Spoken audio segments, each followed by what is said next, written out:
What if you hear that Visual Code, Figma, Postman, GitHub Desktop, Discord and Slack desktop application were built with the one I am going to share with you, that is, Electron. I am not talking about Electron in chemistry, I am talking about Electron in programming.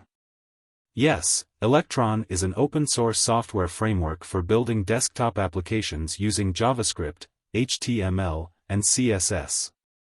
By embedding Chromium and Node.js into its binary. Electron.js is the project of OpenJ's foundation. Electron was released July 15, 2023. Electron allows you to maintain one JavaScript codebase and create cross-platform apps that work on Windows, Mac OS, and Linux, no native development experience required.